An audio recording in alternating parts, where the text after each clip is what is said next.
പാകിസ്ഥാന്റെ Inter service ഇന്റലിജൻസിനായി വിവരങ്ങൾ ചോർത്തിയ യുവാവ് രാജസ്ഥാനിൽ പിടിയിലായി. ആൽവാർ നിവാസിയായ മംതക് സിംഗിനെയാണ് രാജസ്ഥാൻ ഇന്റലിജൻസ് അറസ്റ്റ് ചെയ്തത്. ഇയാൾ ഏകദേശം 2 വർഷമായി ISIയുമായി ബന്ധപ്പെട്ടിരുന്നതായും അൻവർ ആർമി കന്റോൺമെന്റിന്റെയും മേഖലയിലെ മറ്റ് സ്ഥലങ്ങളെയും കുറിച്ചുള്ള വിശദാംശങ്ങൾ ഉൾപ്പെടെ തന്ത്രപ്രധാനമായ സൈനിക വിവരങ്ങൾ പങ്കിട്ടതായും ഉദ്യോഗസ്ഥർ പറഞ്ഞു.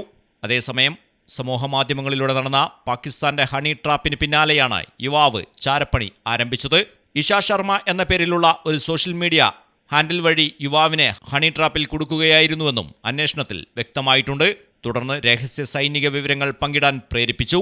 ഈ രഹസ്യ വിവരങ്ങൾക്ക് പകരമായി യുവാവിന് വൻതോതിൽ പണം ലഭിച്ചതായും റിപ്പോർട്ടുണ്ട്. 2 പാകിസ്ഥാൻ നമ്പറുകളുമായി ഇയാൾ നിരന്തരം ബന്ധം പുലർത്തിയിരുന്നു. അറസ്റ്റ് ചെയ്യപ്പെടുന്നതുവരെ ഇയാൾ സൈനിക വിവരങ്ങൾ പങ്കുവച്ചിരുന്നുവെന്നും DIG ഇന്റലിജൻസ് രാജേഷ് മീൽ പറഞ്ഞു.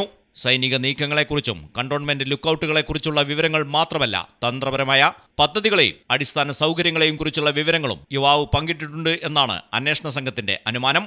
ഇതിൽ മറ്റാർക്കെങ്കിലും പങ്കുണ്ടോ, എത്രത്തോളം വിവരങ്ങൾ ചോർന്നു, മേഖലയിലെ ചാരവലയത്തിന്റെ ഭാഗമാണ് ഇയാൾ എന്നതിലെല്ലാം അന്വേഷണം പുരോഗമിക്കുകയാണ്. News desk Malayalam television. നിങ്ങളുടെ വീടിന്റെ അടിത്തറ മുതൽ മേൽക്കൂര വരെ സിൽവാൻ സ്റ്റീൽ ഉറപ്പു നൽകുന്നു. വിശ്വസനീയ ബ്രാൻഡുകളുടെ ഗുണമേന്മയുള്ള ഉൽപ്പന്നങ്ങൾ TMT bar, GP pipe, GI pipe, net sheet, rain cutters, routing sheet, GI coil, polish RAD തുടങ്ങിയ കൺസ്ട്രക്ഷൻ മെറ്റീരിയൽസും മറ്റ് ഇൻഡസ്ട്രിയൽ ഐറ്റംസും സിൽവാൻ സ്റ്റീൽസിൽ ലഭ്യമാണ്. ഓരോ നിർമ്മാണത്തിനും കരുത്തും വിശ്വാസവും നൽകുന്ന പേര് സിൽവാൻ സ്റ്റീൽസ്, കഞ്ഞിപ്പുര, വളാഞ്ചേരി.